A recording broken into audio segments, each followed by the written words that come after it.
Юнагийн гудамжны сонсогчдоо бид дахин нэг бодит аимшигт гэмт хэргийн түүхийг сөхөх болно. Энэ бол 15 настай охин Ана Паулагийн түүх. Энэ нь энгийн нэг охины амьдрал хэрхэн гинэт харгас төгсгөлд хүрсэн тухай түүх байх болно. Тэгэхээр яг одоо бид гудамжны хаалгыг нээж энэ аимшигт хэргийн араас орж чухам юу болсон, хэрхэн мөрдөн байцаалт явагдсан, алуурчныг хэрхэн илрүүлсэн тухай нарийн зүйлсийг олж мэдсгийх болно. Хэрв та бодит түүхүүд сонсох дуртай бол суугт маань лайк болон subscribe дараарай. Тэгээд мэдээж энэхүү видеонд бодит гэмт хэрэг дээр үндэслэгдсэн байх бөгөөд 18-аас дээш насныханд зориулсан болно. Гэмт хэргийн гудамжинд тавтай морил. За тэгэхээр одоо бүгдээрээ хэрэг рүүгээ орцгоё. Эхлээд хохирогч болох охины талаар товчхон мэдээллийг хүргэе. Охиныг Ана Паула Зюсп гэдэг 1997 оны 5 дугаар сарын 21-нд төрсөн Бразилийн Санта Крус дуу суул хотын оршин суугч бөгөөд амиа алдах үедээ буюу хэрэг болдог 2012 онд 15 настай өсвөр насны охин байсан. За Дарил ба Силвана Зюсп нарын том охин бөгөөд доороо 2 дүүтэй байсан. За Паула охины гэр бүл нь энгийн, хоорондоо эвтэй, хайр дүрэн, жирийн л нэг гэр бүл байсан. Паула охин олон найзтай, алдартай, нийгэмшсэн охин байсан ч гэрсэг, дүлгөөн, тайван зантай, даруухан охин байсан бөгөөд дуу сонсох, компьютерт сонирхолтой охин байсан. За тэрээр 1 насаар дүү болох Луанатагаа нэг өрөөнд хамтдаа амьдардаг байсан. За Санта Крус дуу суул хотын талаар товчхон танилцуулбал 130 мянга гаруй оршин суугчтай, нийслэл Порто Алегрегээс 155 км-ийн зайд оршдог. Энэ хотын хүний хөгжлийн индекс бол маш өндөр бөгөөд эдийн засгийн тамхины тариалантай нэгт холбоотой.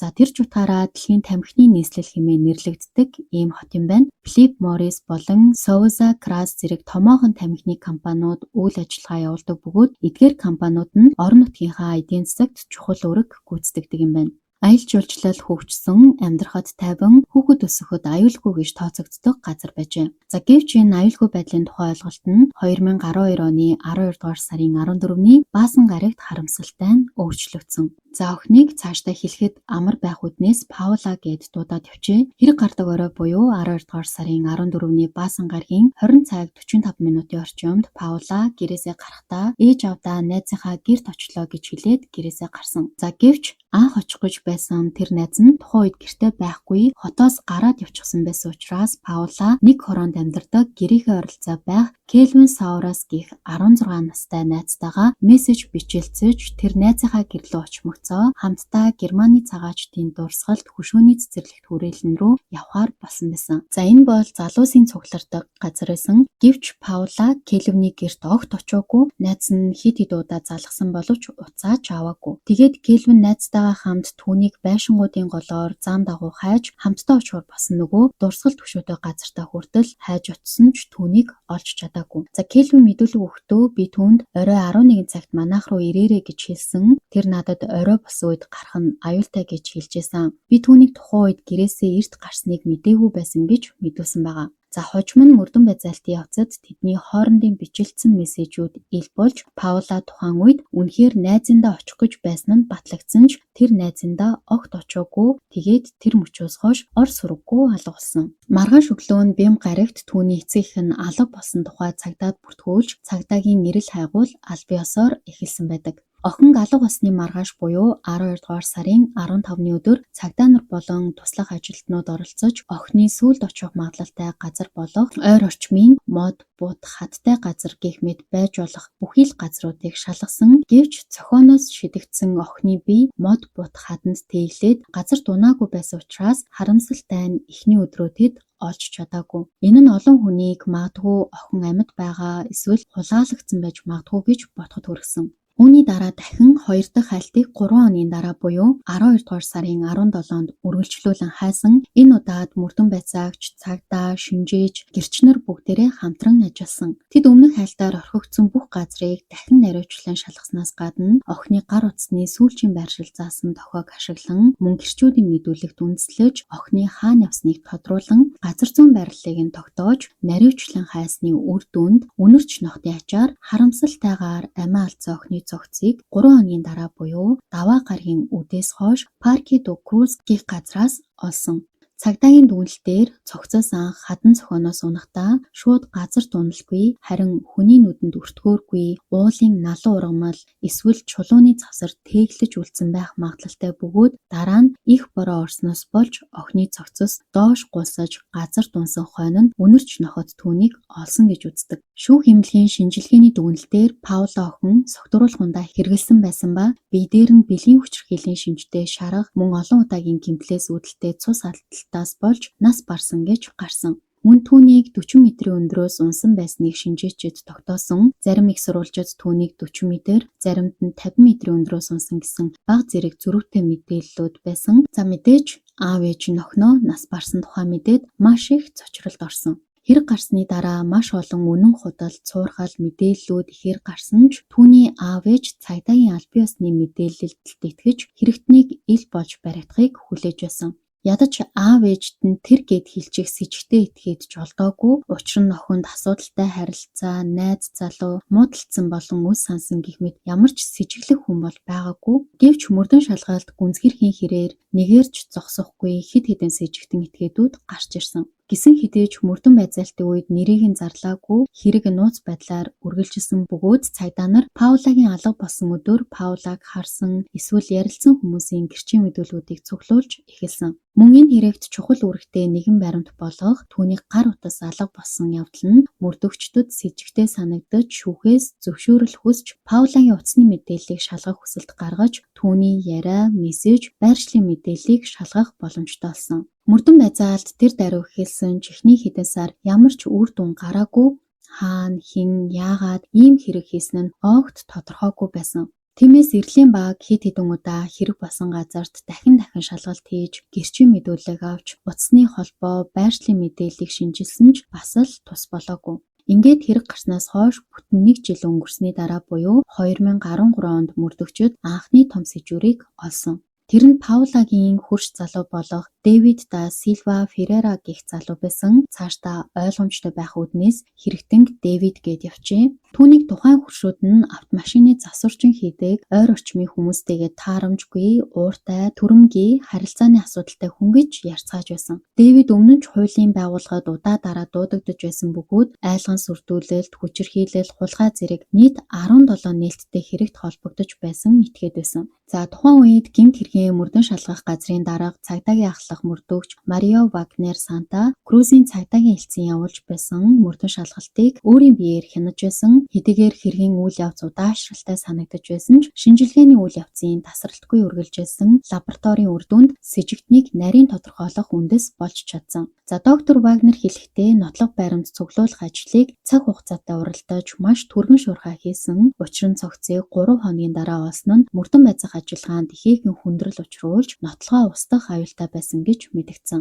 Ингээд 2013 оны 3 дугаар сард Дэвидийг өөр нэг эрэгтэй хамт түр хугацаагаар баривчилсан бөгөөд мөрдөн шалгалтыг мөрдөгч Мигель Мендес Риберо Нето удирдаж байсан. Гэвч тухайн үед шүүх хэргийн нотлохоо хангалтгүй байна гэж үзээд харамсалтай нь хоёуланг нь сулласан. За үүнээс хойш мөрдөн шалгах ажиллагаа дахин 2 жил үргэлжилж эцэст нь 2015 оны 9 дугаар сард прокурорын яллах дүгнэлтийг шүүгч Марсиа Инес хүлээн авч Дэвидийг хэрэгтэн мөн гэж үзсэн. Харин нөгөө нэг сэжигтэн эрэгтэй нь 12 дугаар сарын 14-ний өдөр найзынхаа гэрлүү явж байсан нь нотлогдож сэжигтнүүдийн жагсаалтаас хасагдсан. За мөрдөгч Дэвидийн ДНК-гийн шинжилгээг хийж үзэхэд охины биед болон гэмтлийн газраас авсан ул мөрөөдтэй тохирсон байгаа. За Дэвид ер нь л охтыг өдөөж, хоргоож хэрвээ эсэргүүцвэл айлгаж сүрдүүлдэг, сэтгцийн хувьд асуудалтай байж магадгүй хүн байсан. Тиймээс тэр охиныг сургууль, сүм, дэлгүүр явах гэх мэт бүхий л үйлдэлүүдийг нь ажиглаж байсан учраас энэ гэмт хэрэгээ урдаас төлөвлөж байгаад хийсэн гэж үзэхэд хүргэсэн. За ингээд мөрдөн шалгалт дуусч прокурорын байгууллага цагдаагийн дүгнэлтэнд тулгуурлан 12 дугаар сарын 14-ний шөнө Паул охин болон алуурчин хоёр хоёулаа Парке да Круз хэмээх газарт байсан гэдгийг нь нотолж чадсан. Тэгэхэд тухайн үед гэмт этгээд охин цогтууруулахундаа өгч дараа нь түүнийг Морро да Крузын оройд авч гарсан бөгөөд охины цогтуу байдлыг ашиглан хүчирхээсний дараа баригдахаас сайн түүнийг өндөр зохионоос шидэж дараа нь гар утсыг нь хулгайлсан байсан. Мөрдөн шалгалт үргэлжлэх явцад цагдаа нар Пауло охины утасны мэдээлэл болон гэрчүүдийн мэдүүлгүүдээр дамжуулан Дэвид гэмт хэрэг болох мөчид Паулагийн байсан газарт хамт байсан болохыг азар тогтоож чадсан. Ингээд шүүх хурал дээр нотлохоо Дэвид болон Пауло хоёр тухайн үед яг нэг газар хамт байсан гэдгийг эргэлзээгүй нотолж харуулсан бөгөөд тэдний гар утасны хамгийн сүүлийн байршил нэг газарт зааж байсан. Хэрэг мөрдөх явцад алуурчин нэг том алдаа гаргасан нь охины гар утсыг хөнөөснийхөө дараа авч үлдсэн явдлаасан. Тэр зөвхөн сим картыг нь сольсон бөгөөд энэ нь эцэстээ хэрэгтэн гэлчлэх гол нотлогоо болсон. 3 дахь мэдүүлгийнхээ үеэр тэр гар утсыг хулгааснаа хүлээсэн ч Паулаг алснаа бол хизээж хүлээн зөвшөөрөөгүй. Цагдаа нар түүний мэдүүлэгдэх олон худал зөрчилтэй зүйлсийг илрүүлсэн ч тэр охинд хүч хэрэглэж хөнөөсөн гэдгээ үгүйсгэсээр байсан. За Пауло охины оршуулах ёслол мигмар гаргийн өглөө болж олон хүн эмгэнэл илэрхийлж оролцсон. Тэр дунд охины сургуулийн захирал энэ хэргийн талаар хүн эмгэнэл илэрхийлээд 2011 онд буюу өмнөх жил нь Паулагг сургуулийнхаа хамгийн үзэсгэлэнтэй сурагч хэмээн шалгаруулсан тухай дурссан. Гэвч тэр хэлэхдээ би энэ сургуульд ажиллаж байх хугацаанд дахин ийм тэмцээн зохион байгуулахгүй гэж мэдгдсэн. Энэ нь охины дурсгалд зориулсан хүндэтгэлээсэн. Оршуулах ёслын дараа эргээд хотын дөвөөр жагсаал хийж цагдаагийн хилцс рүү очиж Санта Крус дуу суулд илүү их аюулгүй байдлыг хангаж өгөхийг мөн Пауло охины үхлийн төлөө шудрах эсийг шаардаж байсан. Рио Гранде дуу суул мужийг айдас давтуулсан энэ хэргийн шүүх хурал 2016 оны 5 дугаар сарын 18-нд буюу олон жилийн дараа л болсон. Түүнийг олон нийтийн шүүхээр шүүсэн бөгөөд хурал өглөө эхэлж оройн 9 цаг хүртэл үргэлжилсэн. Гэрчүүдийн дунд Паулагийн ээж 2 мөрдөн байцаагч нэг цагдаагийн ажилтан байсан. Паулагийн ээж Силвана шүүхийн дараа надад үгээр илэрхийлэхийн аргагүй олон сэтгэл хөдлөл төрсөн. Тэр новшийн нүдрүү нь харахтаа мэдрэгдсэн уур хилэн, айдас, охин минь юу туулсан болохыг бодох бүрийд зүрх минь өвдсөн. Гэвч охин минь аз жаргалтай охин байсан. Тэр бол түүний хамгийн тод дурсамж. Гэхдээ энэ зовлон биднийг насан туршид даах болно гэж хэлсэн. За эцэст нь Дэвидийг хүн амны хэрэг, хүчингийн хэрэг, хулгайн хэрэг, насан туршаагүй хүн цогтууруулахундаа өгсөн хэрэг зэрэгт буруутай гэж үзсэн. Гэвч эхний 3 хэрэгт буруутай, харин сүүлийн хэрэг болох насанд хүрээгүй хүүхдэд цогтууруулахундаа уулгасан гэх хэрэгээс мултарч гэмгүү гэж цагаатгагдсан. За тодруулах юм бол хохирогчийн биед архины агуулмж бага байсан. Хэн нь хэндээ архи өгсөн нь тодорхойгүй. Магадгүй охин өөрөө бага хэмжээгээр уусан байх боломж байгаа гэж үзсэн учраас энэ залтаар гин буруугүй гэж үзсэн. За харин бусад үндсэн хэрэгүүд дээр бүрэн буруутай гэж тогтоон шүүхээс түүнд 30 жилийн хорих ял оноож анхан шатны хорих ялыг шууд хэрэгжүүлэхээр шийдвэрлсэн. За гэвч бүр аимшигтай энэ Дэвид гээд аимшигтай алуурчин чинь Паулыг алаад ханаагүй шүүхээс баримт нотлохоо хангалтгүй гээд суллагдсан байх хугацаанд буюу 2013 оны 11-р сарын 29-нд Леодета Силва гэх одоо 35 настай биеэ үнэлэгч эмэгтэйг боомулж дараа нь галтан шатаасан аимшигт хэрэг үйлдсэн байна. За жинхэнэ гаж новш байгааз тэгээд энэ хэрэг нь бол Паулагийн хэрэгээс бараг 1 жил орчмын дараа болсон. Эхэндээ цагдаа нар сүүлд алагдсан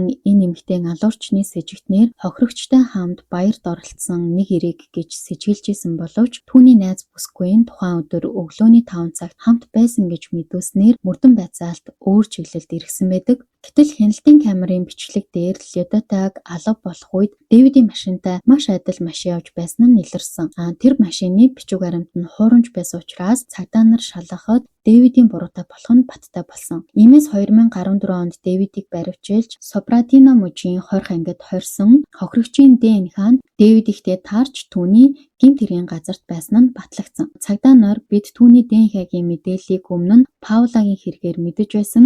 Тэр эмэгтэйчүүдийг гудамжинд дуудаж татгалзсан тохиолдолд догшин явралдаг, хүлээн зөвшөөрдөггүй хүн байсан гэж хэлжсэн. Мөрдөн байцаагчийн хэлснээр Дэвид Леодетатай хамт Гояас хороололд очиж бэлгийн харилцаанд орсны дараа түүнийг зодож дараа нь цогцыг машиндаа хийж авч яван хээр газар орхиод тэр шөнөдөө үүрийн 5 цагийн үед анхаарал татахгүй тулд гэрлээ унтрааж буцаж очиод цогцыг шатаасан байна. За гэхдээ бүр аимшигтай нь шүүх эмнэлгийн шинжилгээгээр бүсгүй нас барсан шалтгаан нь хамрын битүүрэл ба шаталт гэж гарсан. За тэр гаж новш эмэгтэйг бүр амьдаран шатаасан гэсэн үг. бүр үнэхээр аимшигтай. Тэр эмэгтэй одоо юу мэдэрсэн болоо те. Би бүр энэ хэсгийг орчуулж байхдаа бүр игээ дотор муухаараад бөөлчихөөгүй хүн бүр одоо яаж тийм харгас эдэм болоо. Тэгэд одоо дахиад хамгийн харамсалтай нь тэр бүсгүй ээж 2 хүүхдийн хамт амьдардаг байсан. Бүр 2 хүүхэдтэй. За хэдий одоо биеэ үнэлэгч байсан ч гэсэндээ их хүн штэ те. Тэгэд ер нь бол дэндүү хайран санагдчихээн. За хэргийн орой тэр найзтайгаа хамт нэгэн үдшилтэд оролцохоор гарч яваад Дэвид гэх новштой таарсан болж байгаа. Дэвид мэдээж хэрэг гин бурууга үгүйсгсэн тэр Лодотиг огт танихгүй гэж мэдүүлсэн. Түүний хэлснээр тэр өдөр ажиллаа тараад найзуудтайгаа хамт биеэ үнэлэгчийн газарт очиж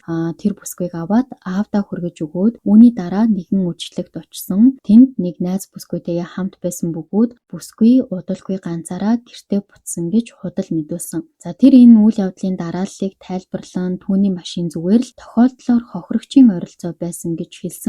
Харин хохирогчийн биед түүний ДНХ-гийн үл мөр хэрхэн илэрсэн тухай асуухад мэдэхгүй магадгүй тэр эмэгтэй миний очсон биеэ үнэлэгчдийн байранд байсан байж болох юмаа гэж хариулсан байгаа. За үнэн дээр энэ үгэнд нь бол хэн ч итгээгүй тэрийн аимшигт хэргийг үйлцсэн нь нотлогдож дахин ял авсан. За гэхдээ мэдээж анхны хэрэгтэйгээ адилхан харгас хэрцгий хэрэг байсан ч гэсэн түүнд оноосон ял нь бол хэтэрхий хөнгөн байсан. Тэрэнд бол ердөө 18 жилийн хорих ял оноосон. За Дэвид тэр 2 ялаа зэрэг идэх бөгөөд нийтдээ ингээд 48 жилийн хорих ял идэлхэр болсон хэдий ч олон жил хоригдсон учраас хугацаанаас эрт буюу бүр тун удахгүй 2026 юм уу 27 онд суллагдах магадлалтай юм байна.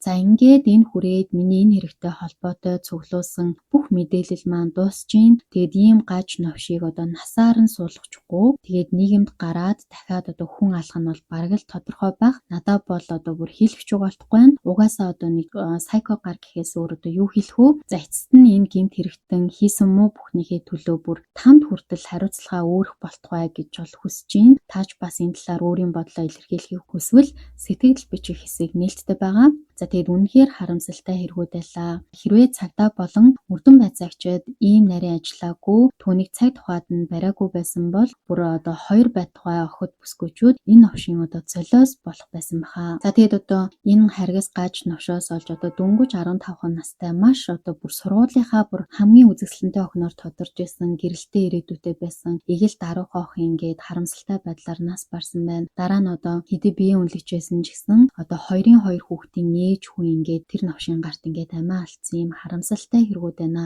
За тэгэхээр охид бүсгүйчүүд минь үргэлж одоо сонор сэрэмжтэй байж орой өдөөж хөнгүү газраар ганц нэгээрээ явахгүй байхыг хүсье. За өнөөдрийн хэрэг үгээр дуслаа. Дуустал нь хамт байсан Юнагийн сонсогч танд баярлалаа. Гэхдээ энэ гудамжны аимшигт түүх дуусахгүй. Та дахин шинэ бичлэг үзхийг хүсэх юм бол гудамжны хаалгаа битгий хаагаарай. Хүн бүрийн амьдралд аз жаргал амар амгалан ирэх болтугай. Хэрв та гудамжны дараагийн нууцыг мэдхийг хүсч байвал яг одоо лайк дарж, subscribe хийж миний Instagram хаягийг дагаарай.